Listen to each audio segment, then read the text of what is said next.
In this video, I'm going to share with you 7 important things you need to know about the UK pensions. In fact, number 7 shocked me. I didn't know it was available. I didn't know there was this opportunity for free money from the government. I don't know why people don't share these type of things among themselves, and I never heard of it.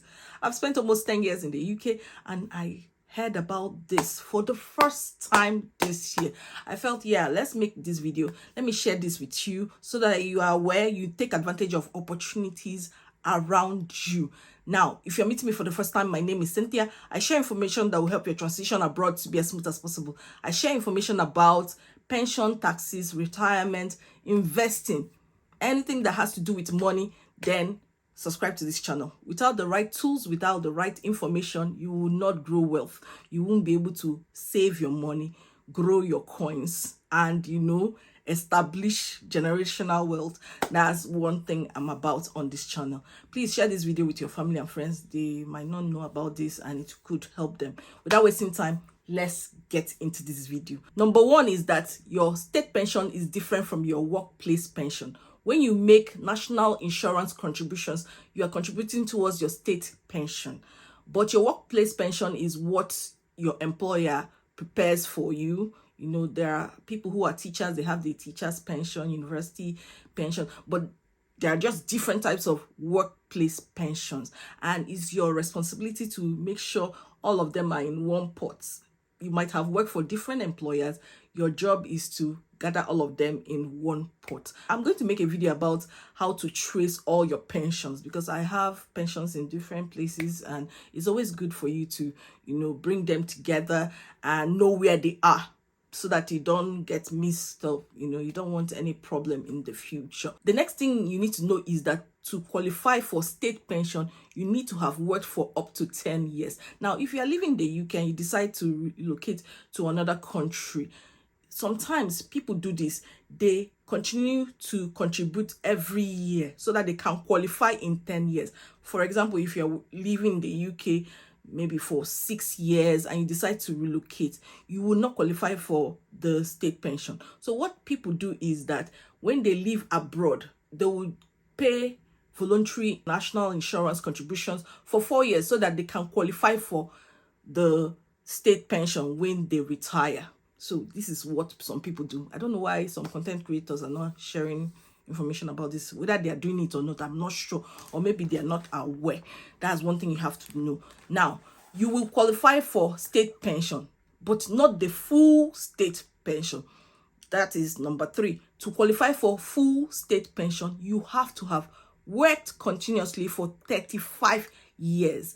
Any year that you don't fail, it will lead to a reduction of that full state pension. So that's number 4. You need to check your national insurance contributions for any gaps. I've made videos about this. I've made detailed step-by-step videos showing you where to click. Go and check my channel. I'm going to put it in the comments. You need to know that it's important to fill those gaps. And each time you don't fill those gaps, the amount you have to pay will keep increasing. You can make contributions to fill any gaps in your national insurance in the last 6 tax years. When it goes beyond that, they will tell you it's no longer a qualifying year. You cannot make any contribution. And I know that some people might be on national insurance benefits or something like that. You have to check the dashboard, talk to the government. They will advise you on what to do. Remember, this is not financial advice, but I feel that it's best for you to fill in those gaps so that you can qualify. Remember that 10 years has to be continuous. Any gaps in it will break it.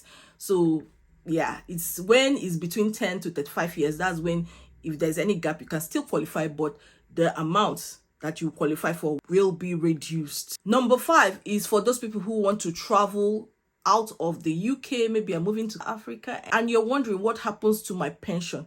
You will still receive that pension. Like I said, if you have worked in the UK for 10 years, you will still qualify for the pension. Yes, but the difference is that your pension will be frozen. So let's say that you left the country today And this is 2026, by the way, when I'm shooting this video. Currently, the state pension is £241.30 a week. So it means that if you leave the UK and this is the current amount that they are due to receive this year, it means that it will be frozen. So every April of every year, the government tries to increase it. Most times they increase it anyway. They might add £5, £10, £20 per week or something like that. You will not receive that increase. So if they are paying people who are in the UK more, you are likely to receive the same amount and it will not increase. Even if you spend 30 years outside the UK, they will not increase it because you are moving to an ineligible country. Most of the countries in Africa are not eligible for any increase in their pension. So this is something you need to consider when you want to move, or if you want to stay, or if you want to fill any gaps in your national insurance contribution. The next point is that Rachel Reeves has announced that your pensions will be added to your estate and will be taxed, which means that it will qualify for inheritance tax. Now, we all know that inheritance tax is anything above £325,000. They will now tax it 40%. Now, some people are saying they will not work so hard because they don't want to leave something for their child, and then their child will have to, pay taxes, 40% tax when they die. That is crazy. What are your thoughts based on this? This is the new law that is going to take place from the 6th of April 2027. Some people say they will gift their child £3,000 every year. That is better that way.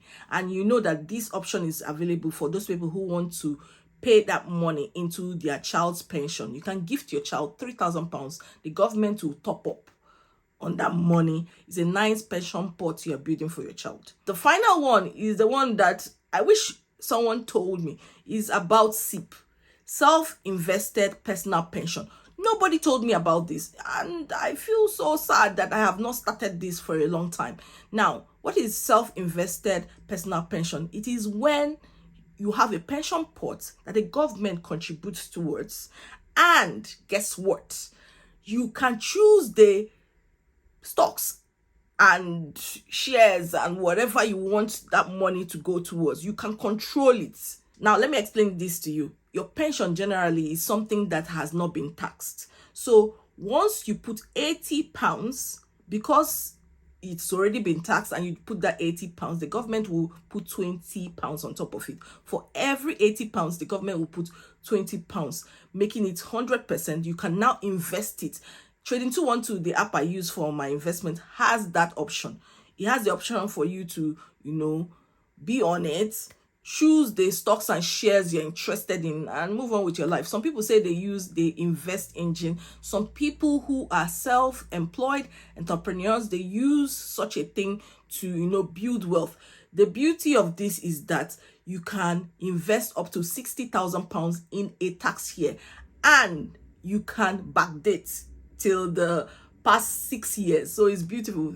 That's £360,000 in the last 6 years. So I don't know, it's a fantastic opportunity for you to get free money. That's what I was saying. I've not heard of it. I heard about it the first time this year, and I wish someone told me earlier. It's also important for you to know that for the SIPs, you can withdraw the money when you clock 57 from 2028.